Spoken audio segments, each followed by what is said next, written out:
Solus Populi Suprema Lex, kesejahteraan dan kemakmuran rakyat adalah hukum tertinggi di suatu negara. Oleh karenanya, dalam menyikapi potensi sumber daya mineral dan batu bara, salah satunya nikel, perlu adanya kebijakan yang tepat yang mana dapat mengakomodir kesejahteraan dan juga kemakmuran rakyat. Assalamualaikum warahmatullahi wabarakatuh. Shalom, Om Swastiastu, Namo Buddhaya, salam sejahtera bagi kita semua. Dewan juri yang arif dan bijaksana pun para pemerhati konstitusi yang berbahagia.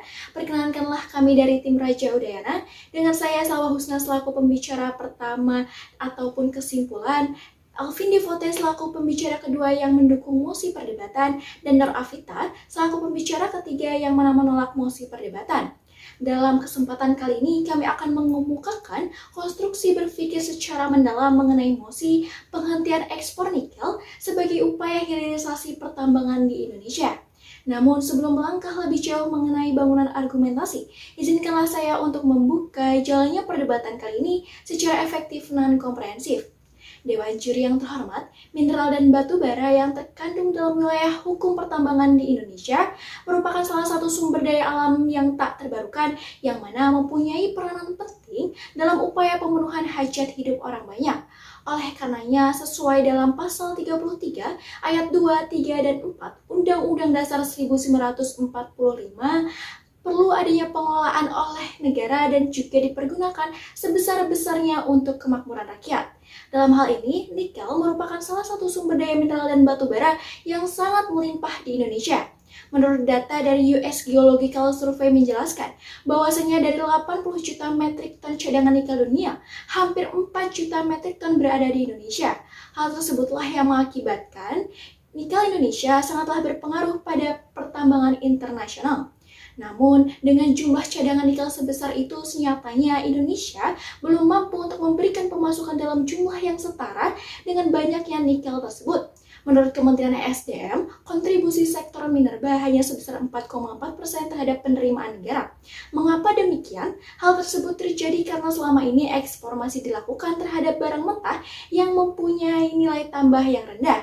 Oleh karenanya, melihat kekhawatiran dan juga potensi yang ada, dimuncullah suatu upaya yaitu hilirisasi pertambangan yang mana diatur dalam Undang-Undang Nomor 3 Tahun 2020 tentang perubahan atas Undang-Undang Nomor 4 Tahun 2009 tentang pertambangan mineral dan batu bara.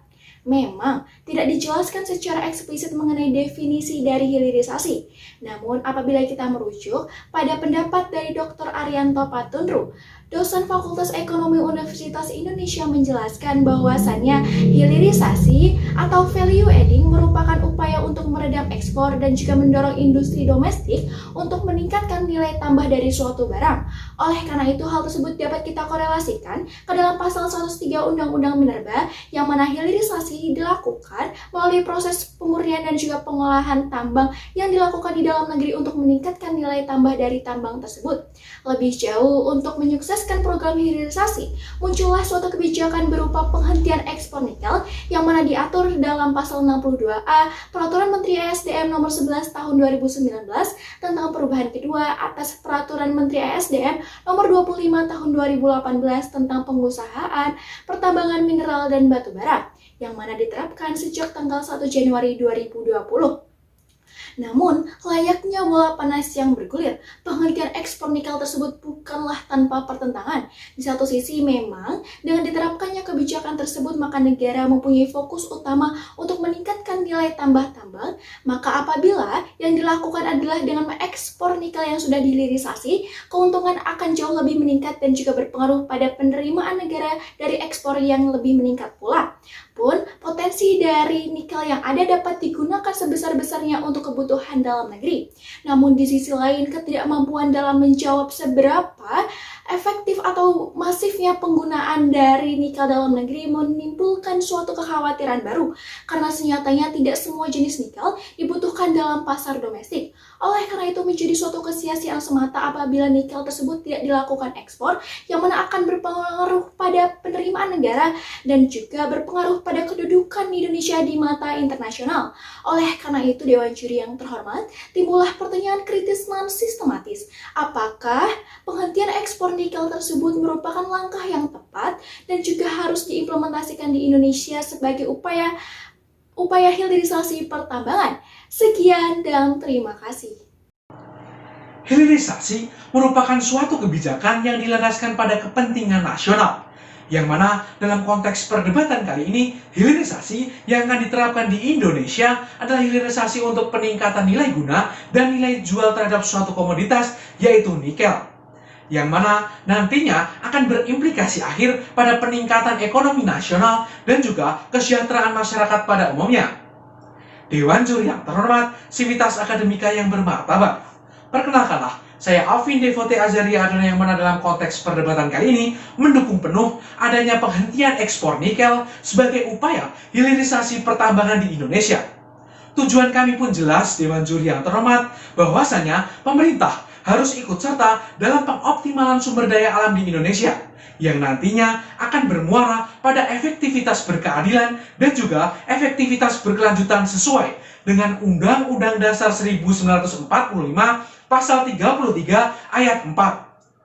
Terdapat dua pokok argumentasi yang akan kami sampaikan, Dewan Juri yang terhormat. Yang pertama, hilirisasi sebagai upaya peningkatan ekonomi nasional dan juga kesejahteraan masyarakat. Dan yang kedua, hilirisasi sebagai upaya pemerintah juga untuk ikut serta dalam perdagangan internasional.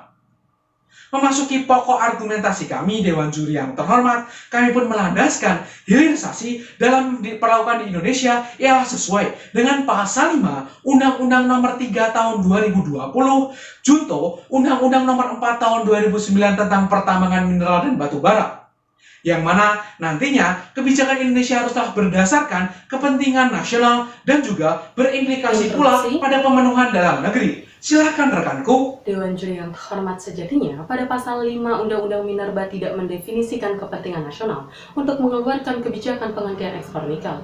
Justru, kebijakan penghentian ekspor nikel akan bermuara terhadap tindakan yang diskriminatif, baik pada tingkat nasional maupun tingkat internasional, yang sejatinya tidak dibenarkan untuk diterapkan, Dewan Juri yang terhormat. Kami pun mengamini bahwasanya pasal 5 pun masih belum mengakomodir peraturan-peraturan yang ada dalam Indonesia saat ini. Namun, melihat lebih jauh dalam peraturan Undang-Undang Minerba yang ada saat ini, pada pasal 103 ayat 1 mengemukakan bahwasanya seluruh pengolahan dan juga pemurnian tentang mineral haruslah dilakukan di dalam negeri. Yang mana hal ini pun juga senada tentang peraturan Menteri ESDM nomor 11 tahun 2019 tentang perubahan Peraturan Menteri ESDM nomor 25 tahun 2018 tentang larangan ekspor mineral mentah. Yang mana ketika kita membicarakan tentang kepentingan nasional pula, sejalan dengan apa yang diungkapkan oleh Oppenheim mengenai kepentingan nasional ialah perwujudan dari cita-cita dan tujuan suatu negara. Maka sejatinya apa yang dilakukan di Indonesia saat ini ialah kepentingan-kepentingan guna peningkatan ekonomi nasional dan kesejahteraan masyarakat Indonesia yang sesuai dengan cita-cita Indonesia saat ini. Melanjutkan argumentasi kami, Dewan Juri yang terhormat, mengenai teknologi yang ada saat ini ialah cukup besar. Yang mana kami contohkan adalah smelter. Menurut Kementerian ESDM pada tahun 2018 telah 27 pabrik smelter terbangun di Indonesia. Hal ini membuktikan bahwasanya keseriusan Indonesia untuk mengembangkan potensi yang ada di Indonesia saat ini di dalam negeri. Silakan rekanku. Namun Dewan Juri yang terhormat, fakta mengatakan lain, bahwasanya smelter Indonesia tidak mampu melakukan pemurnian secara menyeluruh. Terlebih bagi nikel yang memiliki kadar di bawah 1,7 atau nikel berkadar rendah. Maka dalam hal inilah seharusnya kita memperbolehkan untuk mengekspor nikel, karena smelter domestik tidak memiliki kemampuan untuk melakukan pemurnian atau menyerap nikel dengan kadar-kadar tertentu, Dewan Juri yang terhormat. Namun kami pun juga ikut mengamini, Dewan Juri yang terhormat, bahwasanya smelter pun masih belum mengakomodir semuanya. Maka dihadirkanlah teknologi baru yang ada di Indonesia saat ini, yaitu hidrometalurgi, yang dapat mengakomodir nikel-nikel kadar rendah untuk menghasilkan suatu barang baru yang dipergunakan untuk baterai listrik di Indonesia. Yang mana ketika kita membicarakan tentang baterai listrik yang akan dibangun di Indonesia adalah sejalan dengan Peraturan Presiden nomor 55 tahun 2019 tentang adanya percepatan teknologi untuk membangun kendaraan listrik yang bermuatan baterai di Indonesia. Melanjutkan pokok argumentasi kami, Dewan Juri yang terhormat, bahwasanya menurut data Kementerian ESDM menyebutkan bahwasanya data terverifikasi nikel di Indonesia hanya sekitar 698 juta ton. Yang mana ketika kita tidak melakukan pembatasan, maka hanya akan berlaku 7,6 tahun. Ketika kita melakukan pembatasan, nantinya teknologi Indonesia pun akan mengakomodir sehingga jangkanya jauh lebih panjang dan keuntungan yang disumbangsikan dengan teknologi yang ada di Indonesia jauh lebih besar Dewan Juri yang terhormat. Silahkan rekanku. Penghentian ekspor nikel dapat kita katakan sebagai tindakan atau kebijakan yang prematur karena tidak disertai dengan alasan dan kesiapan yang jelas. Oleh karenanya Dewan Juri yang terhormat memungkinkan bagi Indonesia untuk kehilangan proyeksi devisa dari sektor pertambangan khususnya nikel. Dan dalam jangka panjang, Indonesia juga akan mengalami kerugian ketika kita benar-benar tidak siap untuk mengimplementasikan. Namun fakta mengatakan sebaliknya Dewan Juri yang terhormat, apabila optimalisasi dilakukan dengan baik di Indonesia, maka sejatinya Indonesia akan mendapatkan keuntungan yang sangat besar. Karena apa? Melihat dari neraca surplus Indonesia saat ini sangatlah kecil, karena Indonesia hanya mengakomodir dan mengekspor barang-barang mentah. Nantinya Indonesia akan mengekspor barang-barang nikel dalam bentuk setengah jadi ataupun barang jadi sekaligus, sehingga neraca surplus di Indonesia pun akan meningkat dengan drastis, sehingga pula perekonomian nasional dan kesejahteraan masyarakat akan tercapai dengan semestinya dan dengan mudah pula Dewan Juri yang terhormat.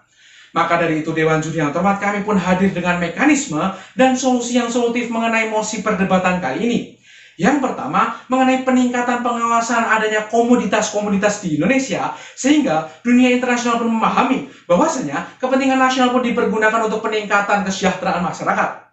Yang kedua, mengenai barang apa saja yang diproduksi di Indonesia, sehingga dunia internasional pun menjadi tertarik mengenai barang-barang yang dihasilkan di Indonesia yang akan berimplikasi pada peningkatan ekonomi nasional.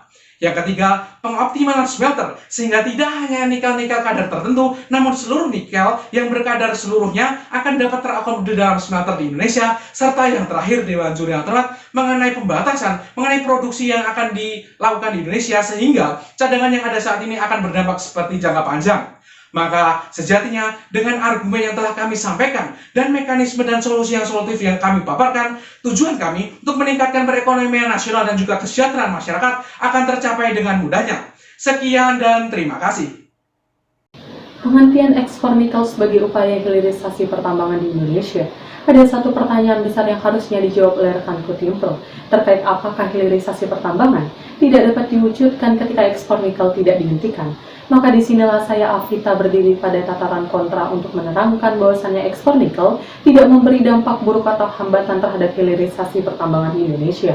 Justru, penghentian ekspor nikel akan membuat Indonesia kehilangan potensi dan kebermanfaatan, di mana tujuan kami pada tataran kontra jelas, yakni untuk memaksimalkan pengolahan nikel dalam rangka mewujudkan ekonomi berkeadilan.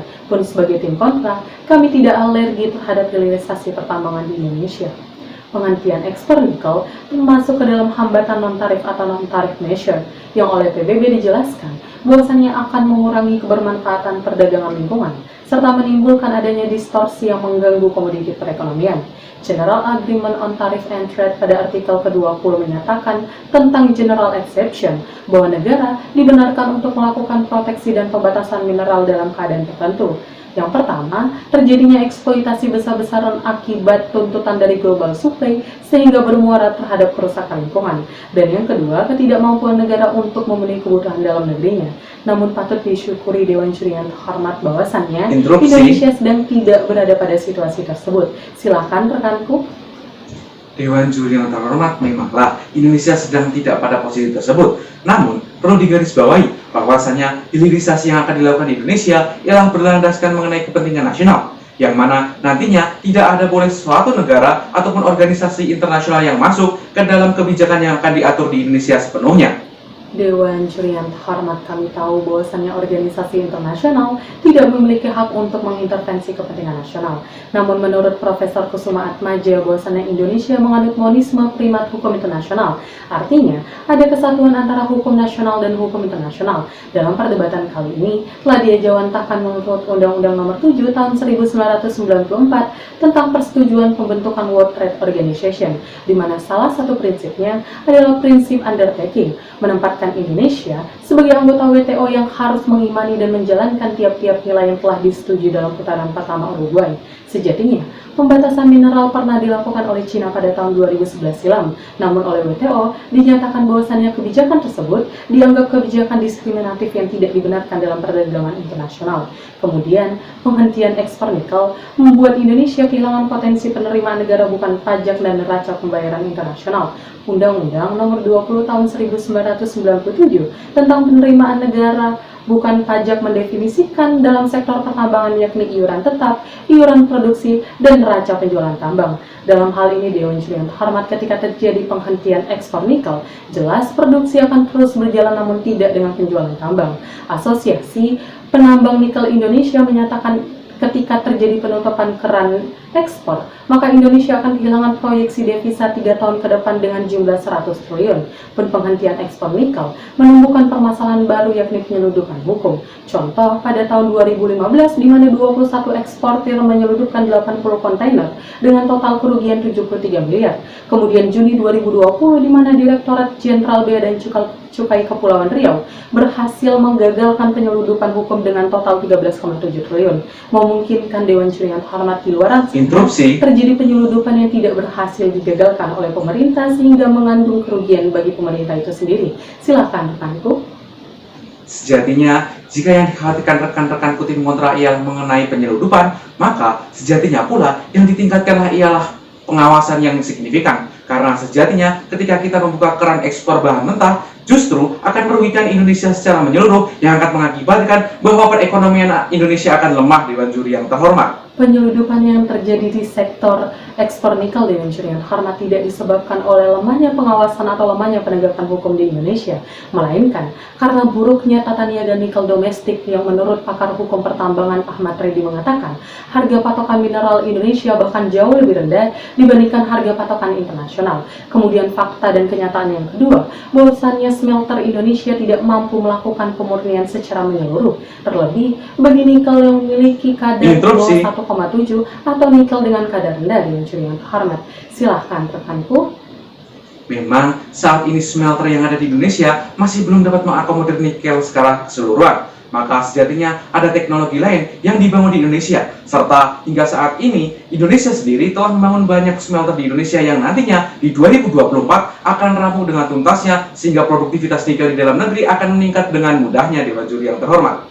Dewan Juri yang terhormat, fakta di lapangan, jumlah smelter tidak sebanding dengan jumlah produksi bahkan cadangan nikel yang berkadar rendah. Katakanlah Dewan Juri yang terhormat, dalam pembangunan smelter, Indonesia membutuhkan 3 hingga 4 tahun pembangunannya. Maka dalam hal inilah akan terjadi oversupply di mana Indonesia terus menghasilkan produksi, namun tidak ada jalan baik untuk melakukan pemurnian atau jalan untuk melakukan ekspor ke luar negeri. Dewan Juri yang terhormat, pada tahun 2019 saja, Indonesia memproduksi nikel dengan jumlah 52 juta ton. Maka dalam hal ini akan menjadi suatu kesia-siaan atau menjadi kebijakan yang diskriminatif bahkan pada tingkat nasional. Dewan Juri yang terhormat, maka untuk menjawab seluruh keresahan rekanku tim pro terkait perdebatan kali ini, kami mengajukan sebuah proposal yang jauh lebih implementatif dan solutif. Yang pertama adalah menghapus ketentuan atau pengaturan terkait penghentian ekspor nikel yakni Permen ESDM nomor 11 tahun 2019 tentang perubahan kedua atas Permen ESDM nomor 25 tahun 2018 tentang penguasaan pertambangan mineral dan batu bara. Dan yang kedua adalah penerapan bea keluar bagi ekspor mineral dan batu bara dalam bentuk mentah yang dalam perdebatan kali ini dikhususkan adalah nikel. Kemudian sehingga nilai tambah akan dapat mudah tercapai dengan penetapan bea keluar. Dan yang ketiga adalah melakukan konsolidasi peran pemerintah pusat dan pemerintah daerah untuk melakukan pengawasan baik dari volume produksi atau melakukan pengawasan dalam proses produksi dengan terbatas. Dewan Juri yang terhormat, sehingga tujuan kami untuk melakukan pemaksimalan pengolahan nikel dalam rangka mewujudkan ekonomi berkeadilan dapat dengan mudah tercapai dengan seluruh argumentasi dan proposal yang kami bawakan. Pada intinya Dewan Juri yang terhormat membenarkan apa yang bisa dilakukan pemurnian di Indonesia dan membuka jalan apa yang tidak bisa dimurnikan di Indonesia. Sekian dan terima kasih. Perbedaan pandangan sejatinya merupakan hal yang diniscayakan dari suatu perdebatan. Oleh karena itu, baiknya kita melihat dari kedua sisi, menggunakan kacamata yang jelas dan juga pandangan yang luas, sehingga kita dapat menyimpulkan mana yang lebih dapat mengakomodir rasa kesejahteraan. Dewan Juri yang terhormat, tibalah kita pada akhir perdebatan kali ini. Oleh karena itu, izinkanlah saya untuk menyimpulkan benang merah mengenai mosi yaitu penghentian nikel sebagai upaya hilirisasi pertambangan di Indonesia. Setidaknya terdapat dua paradigma yang berseberangan. Di satu sisi, apabila apabila kita mengamini adanya mosi perdebatan kali ini, maka tujuan dan juga urgensi yaitu adalah sebagai upaya peningkatan perekonomian nasional dengan memberi nilai tambah pada bahan mentah nikel tersebut dan juga memfokuskan pada produksi dalam negeri sehingga tercapai kemandirian ekonomi, di mana mekanisme yang dibawakan adalah dengan membangun dan juga melakukan pengawasan smelter yang ada. Lalu yang kedua, memberikan kepastian mengenai apa saja yang dapat dihilirisasi dan juga diekspor. Lalu penyesuaian produksi dalam negeri untuk penjaminan jangka panjang. Namun di sisi lain, dengan tidak diterapkannya mosi kali ini, maka tujuan dan juga urgensi yaitu adalah dengan memaksimalkan potensi sumber daya nikel yang ada, karena apabila tidak dilakukan ekspor tersebut akan berpengaruh pada penerimaan negara dan juga rentan terjadi penyelundupan hukum. Sehingga solusi yang ditawarkan adalah dengan menetapkan bea keluar terhadap ekspor nikel bahan mentah, lalu menghapus larangan mengenai ekspor nikel dalam peraturan perundang-undangan, dan juga yang terakhir adalah melakukan pengawasan terkait produksi ataupun volume nikel mentah tersebut. Oleh karena itu, sejatinya dari kedua paradigma tersebut mempunyai tujuan yang sama baiknya, yaitu untuk mencapai efisiensi berkeadilan. Namun yang terpenting adalah kebijakan tersebut harus dapat memenuhi rasa keadilan dan juga kesejahteraan bagi seluruh rakyat Indonesia. Sekian dan terima kasih.